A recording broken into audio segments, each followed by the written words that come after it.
Hello everyone, thank you all so much for being here with me today. So in today's video, I wanted to talk about this concept in Dharmic philosophy known as the three gunas of nature, but really these are also the three gunas of the mind. And this kind of philosophy and framework is really important to understand because once you do grasp this concept, it'll help you make better decisions, wiser and more informed decisions towards your everyday actions, from what you eat to what you listen to the people you interact with, and on and on. This is again a very important foundational fundamental framework that's also quite simple to understand as well. It has again very deep roots in since it's a Dharmic philosophy, it has very deep roots in yogic and Ayurvedic traditions. So this concept is known as, again, the three gunas of the mind, or also of nature. So when you really think about it, so much of life is an interplay of energies. And that's exactly what these three gunas are. They are just a constant dynamic interplay of energies. They exist in all aspects of creation, and they really go about shaping our minds, actions, and even our surroundings. And that's why understanding them can really help you achieve balance, harmony, and overall spiritual growth. So the word guna in Sanskrit translates to quality or attribute. According to Samkhya philosophy, these three gunas are the fundamental forces of Prakriti, or nature. They really govern every aspect of the universe, from the physical to the mental to the spiritual. These gunas are dynamic, which means that they are constantly interacting and influencing one another. While all three are present in everyone and everything, their proportions can definitely differ depending on your current state of being. So once again, understanding what they are can really help us align with nature and balance our inner world.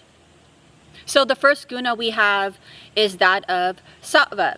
And really this guna is the one that we want to be striving towards the most. It's the ideal state of mind, and it's just, again, the most ideal state of being. So we want to, in every decision that we make in our everyday lives, we want to make sure that it can align with the guna of Sattva as much as possible. So the definition of Sattva can be seen as I am, purity, knowledge. The characteristics of Sattva are purity, love, compassion, knowledge, and overall being in the state of bliss and harmony. It enhances creativity, intuition, and spiritual connection. It draws us to divinity, nature, and art. And ultimately, it leads us to a very deeper and more introspective understanding of life and helps us align with our true purpose. Practicing mindfulness and eating a fresh, whole foods, plant-based diet are ways that we can cultivate Sattva. Putting yourself in uplifting environments and overall doing your seva, doing your selfless service, and living a life of inspiration are ways, again, that we can cultivate Sattva. The next is going to be Rajas, which is the guna of activity and passion. This guna represents movement, energy, and ambition. It drives movement and change, but it can also lead to restlessness and attachment whenever it's excessive. The definition of Rajas can be seen as activity, vitality, and I want. There's a lot of desire and ambition associated with Rajas. It can help motivate us to achieve our goals, but too much of it can definitely become problematic. Fantasy, lust, jealousy, and anger are some of the effects that Rajas can have on the mind. We can balance Rajas by reducing our intake of stimulants, so for instance, reducing the overall consumption of coffee and excess caffeine, and we can engage in various movements outdoors. Overall, you want to focus on avoiding stimulating foods and avoiding excessive indulgence in various activities. Finally, we have the guna of Tamas, which is the guna of inertia and ignorance. It represents darkness, stagnation, and a lot of confusion.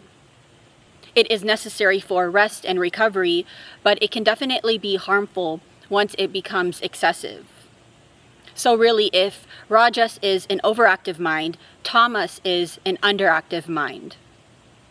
Some of the characteristics are lethargy and confusion, and sometimes even apathy and various different states of depression and overall kind of negativity and feeling really solemn. In order to overcome a tamastic state, it's really important to get your body moving and focus on eating whole, fresh foods as much as possible. You want to definitely reduce your consumption of processed foods and packaged foods. Avoid sleeping too much and get some fresh air whenever you feel like you might be entering a tamastic state. Of course, there are so many more Ayurvedic and yogic techniques to help balance these three gunas. I share much more information of that over on my blog.